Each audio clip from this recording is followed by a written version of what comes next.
அதாவது இன்றைக்கு தமிழ்நாட்டுடைய முதலமைச்சர் அவர்கள் வரலாற்று சிறப்புமிக்க 2 சட்டங்களை இன்றைக்கு கொண்டு வந்திருக்கிறார்கள். ஒன்றிய அரசுடைய சட்டங்களிலும் கூடுதல் வலுவான சட்டப்பிரிவுகளை உள்ளடக்கி இந்த சட்டமன்றம் சட்டம் நிறைவேற்றிருக்கிறது.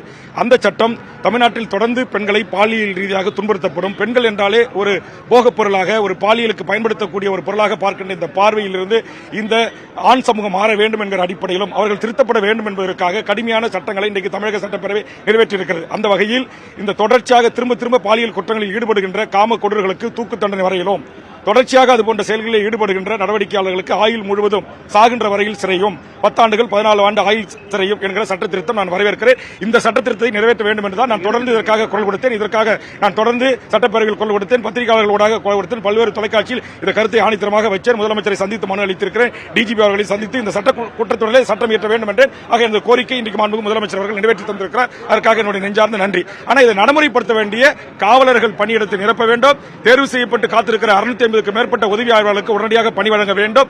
ஏற்கனவே இதே காலத்தில் தேர்வு செய்யப்பட்ட நம்முடைய நடுவர் நீதிபதி என்று சொல்லக்கூடிய மேஜிஸ்ட்ரேட்டுக்கு பயிற்சி அளிக்கப்பட்டுக் கொண்டிருக்கிறது.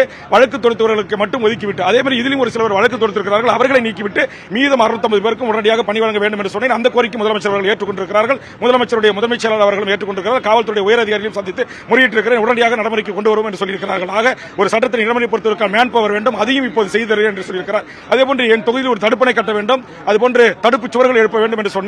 அது இன்றைக்கு உளுந்தப்பேட்டை, எடதிரிமங்கலம், பகண்டை, காவனூர், பல்வேறு பைத்தாம்பாடி இதுபோன்று பல்வேறு கிராமங்களிலே இன்றைக்கு அதையும் மாண்புமிகு முதலமைச்சர் அவர்கள் கட்டித் தருவதற்கு அறிவித்திருக்கிறார். அதற்கும் என்னுடைய நெஞ்சார்ந்த நன்றியை தெரிவித்துக் கொள்கிறேன்.